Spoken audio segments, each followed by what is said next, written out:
can you just say something? Anything. I don't know what to say. You never know what to say. I feel like I'm talking to a wall. Whenever things get difficult, you just disappear. That silence, that painful silence to observe from outside and also to feel within is automatic sometimes. It's not meant to be manipulative or not care, being indifferent. It is a nervous system response. Sometimes it's older than the relationship you are in. So today, we're going to look at this part, the freeze part. We're going to explore together to look at how it looks like from the outsider's perspective, how it feels in our body, and what this part is trying to protect. And also we'll look at it from a neuroscience perspective and a systematic perspective. We always end with a standalone meditation to ground, to get in touch, and to be compassionate for this part of us that is called human. My name's Yizhao Martins. Welcome back to the Happiness Game podcast. I'm a licensed marriage and family therapist in the state of California, and my specialty is somatic couples therapy. Let's begin. So first, we'll take a look at what does freeze part look like in your romantic relationship. Just like the little role play, we see this partner that's being quiet, that's a little bit frozen, and there's not a facial expression, and you may notice there is some tension on the face and other parts of the body, and they may seem like their eyes a little bit glossy or going away, empty and blank, and it really gives a persona they're not being responsive, that they are far away. And the response could be not fluid. They may have words that cannot come out even though there's an effort trying to speak. You get a sense there's something spinning inside of them, but doesn't get to come across. And the outsider with the person who's viewing this in romantic relationship tend to feel the drawn to push, trying to get closer, and even to shake their partner, say, well, wake up, I'm here, and connect with me. And that can lead to a lot of frustration, and they can activate other parts of their partner. So let's take a moment to see how it feels. When I connect with that part of me as I'm in the role play, I feel a lot of tension in my mouth area and my throat. I notice there are two parts of me. One part of me wants to get energy and information out, want to say something. But the other part of me is pulling back, say, don't say it. So it's almost like one foot on the gas, the other foot on the brake if you're doing a gas-driven car. And then so there's a lot of friction internally and constraint, and it doesn't feel nice at all.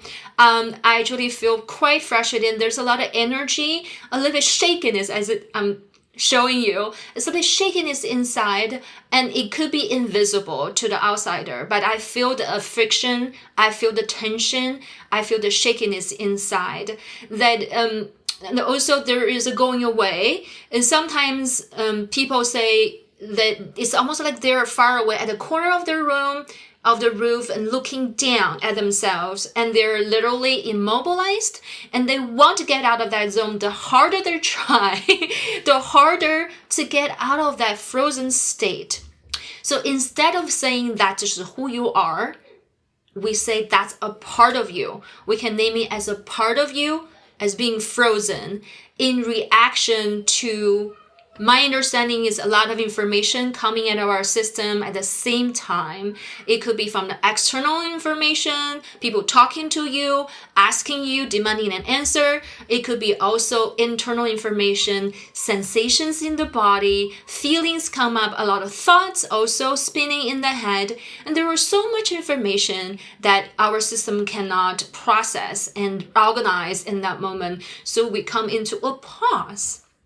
So now let's take a look at this freeze part from 3 perspectives. Today, we're going to look at it first from a neuroscience perspective. I'm joining some information and wisdom from Lisa Feldman Barrett. She wrote 7.5 lessons about the brain, and there's another book about emotions, understanding emotions from that perspective. So let me summarize a little bit of my learning from her books.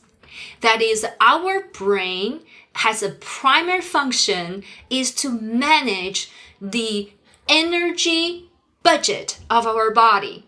So unlike AI, or at least most AI, don't have a body that's based on biology, we have a body that's biology-based, and it has a lot of nerves and has a different system inside and digestive system and help us to mobilize and to use to output our energy in this physical form so we can get things done.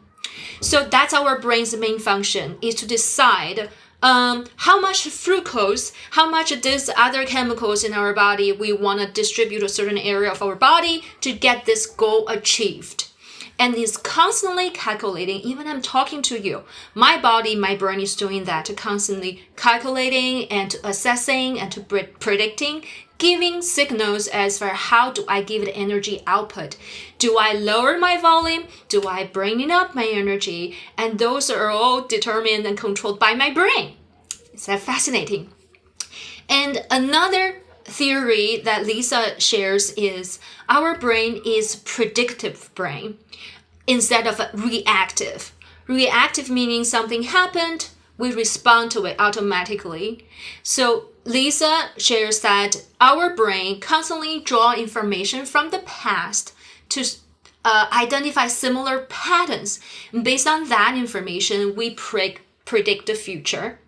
And so even the situation changes. Sometimes our prediction is similar to the current situation, others is not. That comes into some trauma responses when we're habitually predicting the same way. When the current situation changes, we're not taking in that information, and then we just repeat the old way of behaving. In some way, that is trauma response. So based on that information, we can see that in this relationship we were showing in the role play, if the past times, the couples, every time they talk about something, the conversations are lengthy. And then they also, when this B partner shares something, they think and feel and got squashed by partner A. So in some way was not encouraged to speak freely. And then also the more they talk, the more escalated they get, and it could get into a fight or long time cannot be resolved the issue. So partner B's brain could draw from the past repetitive information that this is not a very productive way of using their energy. So their brain could just trigger this response saying, okay, we're going to conserve energy. It's not to react to what the partner is saying, but is to predict this is a better way to conserve energy, and that's best for their system to survive. So as we talked about, we need to survive first as an individual person before we can be in relationship with another person. So if this partner's brain predict the pattern of draining energy resources from this physical, biological environment, and then decide to come into this frozen state to conserve energy, that sounds actually quite smart, isn't it? Now, let's take a look at it from a systematic perspective. So now we've already brought in 2 people, is not just one person. So from a systematic perspective, we all have boundaries. So as a person in this physical form, I have physical boundary, that's my skin, my hair, and we also have energetic boundary. So we constantly have information around us. Even this moment, I hear the sound from downstairs, my neighbor, that's information input for me. And I'm breathing the air, that's also information for me. So in that communication, earlier we see, when the partner A asking questions and having a lot of information and emotions, every single piece of it, from the words to the way they communicated to the energy and the emotions they express, all of those are information that's taken in by the partner B. unless they shut their ears and close their eyes and go away, this information is coming into their system. And they also may have a lot of information within their system that they have feelings about how the partner talked to them. When they think about the past, drawing information from the past, they may have feelings about the past that's not resolved and not expressed. And they may notice a lot of sensations and how their nervous system is activating. And all of them could be too much in that moment for this partner's nervous system. So the nervous system decide, I'm going to thickening the boundary, which is the permeability of their boundary. Let's think about it like a blind. Instead of saying this is a wall, it's a blind. Sometimes we can turn it. We can make the light come in less or more. So when there's too much information, like too much light outside, and they may turn off by closing their boundary permeability, so less information is coming from outside, and they can turn it within temporarily to reorganize those information within their nervous system, so they can have a moment to have some energy output. They need to decide what they're gonna say, how they're gonna react, and if it's a repeated pattern that they get attacked when they share how they feel and think, they may decide this is better and safer to stay still and quiet. It's kind of like a harm reduction method, right? That actually bringing our third lens to look at things, that IFIO, that's a couples application of the internal family system, where you the freeze part could be a protective part that's actually protecting some young part that underneath that. So this part is serving us a protective function, as for why I don't want to repeat the old pattern.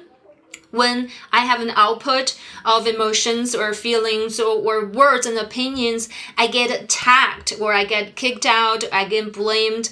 It was not really helpful. So there's a part inside, I notice when I get in touch with it, is a part that want to express herself, wanted to be seen and understood, and want to connect.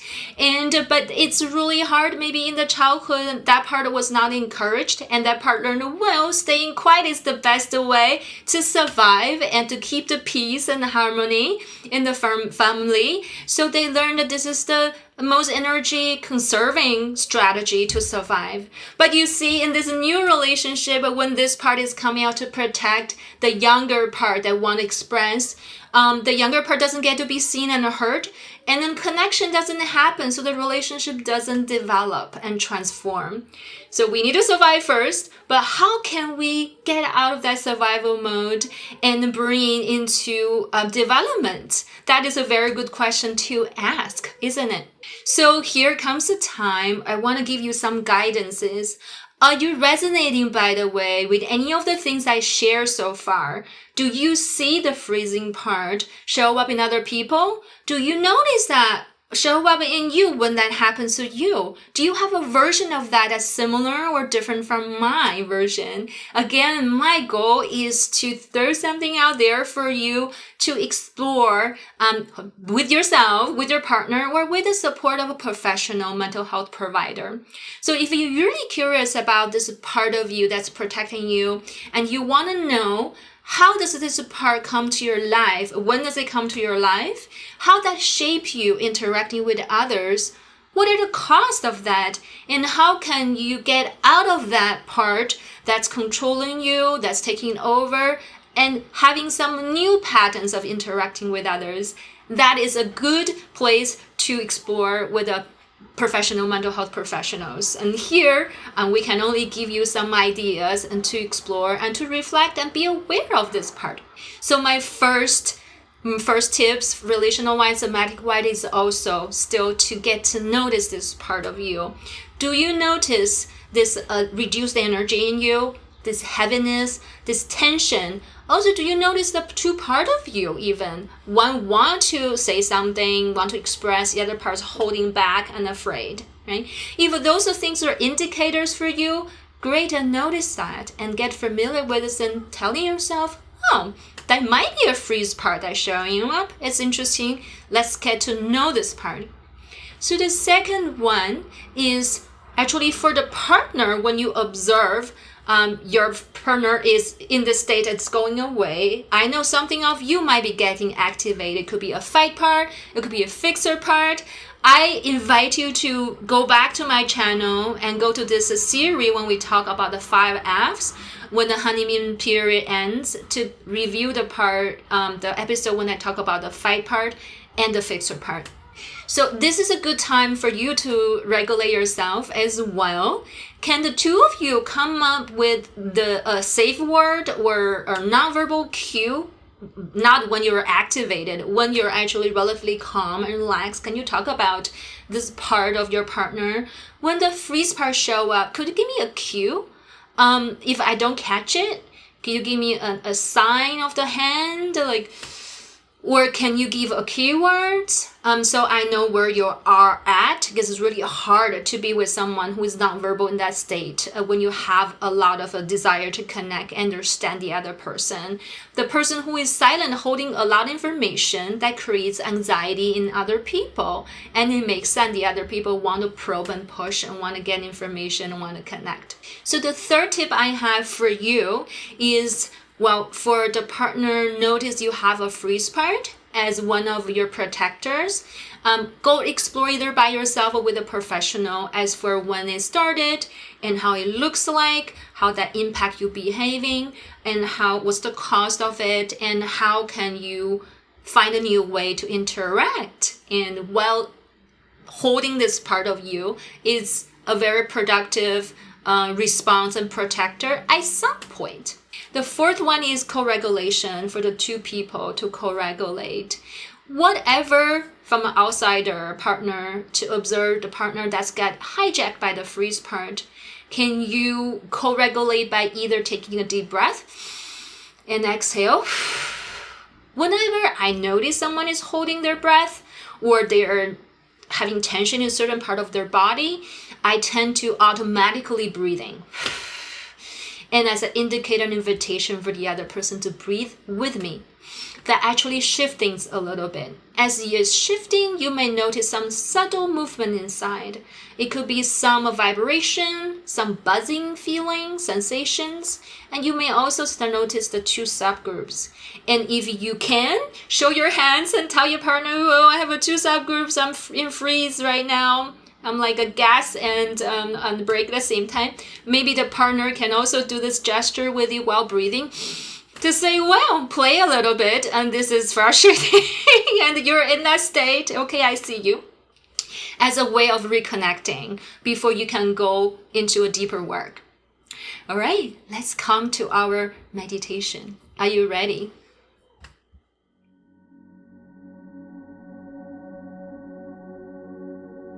Find a place where you can be still for a few moments. Not still in the way freeze is still. Not held, not braced, just quiet. Let your weight drop into whatever is holding you right now. The floor, the chair, the ground beneath you. Feel that contact. Steady. Available, but not asking anything of you. Now bring your attention to your hands, whatever they are resting on. Let them soften slightly. You do not have to hold anything right now. I want to speak to the part of you that learned to go still and quiet. The part that when things get loud or uncertain or too close, discover that stillness and being quiet was the safest thing in you. That staying invisible was the most intelligent move available at the time. That was not weakness. That was a form of adapting, a form of survival that made complete sense where you were. And I want that part to hear something. Going still was never the same as disappearing, even when it felt that way, even when others experienced it that way. You were always here. Let the breath move on its own, slowly, without any direction. Notice when it enters the body. Notice when it leaves. Is there a numbness somewhere? You do not need to resolve it. You can simply notice it. The way you might notice the temperature in the room, it is information. And somewhere behind the stillness, there might be a younger place in you. A part that learned to go quiet because quiet was the only door to safety. A part still holding the original prediction. If I move, something bad might happen. I want that part to hear this. The danger that taught you this is not necessarily here right now. Your body may be running an old calculation, and that calculation makes complete sense then. You're allowed to check slowly, gently, whether it is safe to return, and maybe allow the young part to be curious, to scan the room, to look around.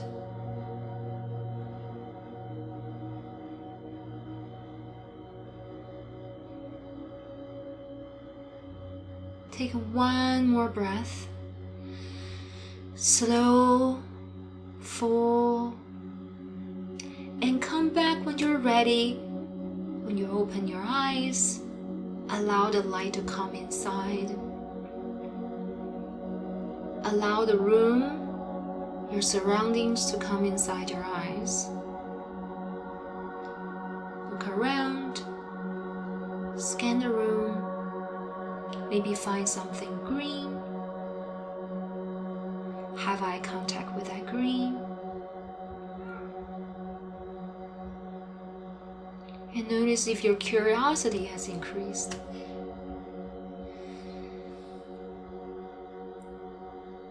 So if you would like, you can repeat after me quietly or internally. Being still was how I survived.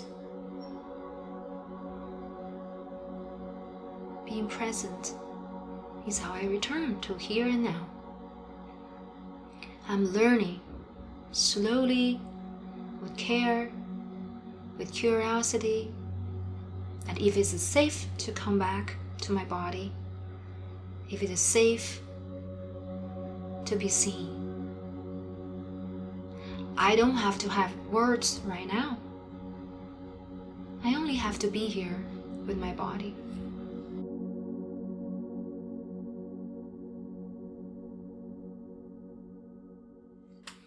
Thank you for viewing. We will start a new series next week. I will see you next week, my friends.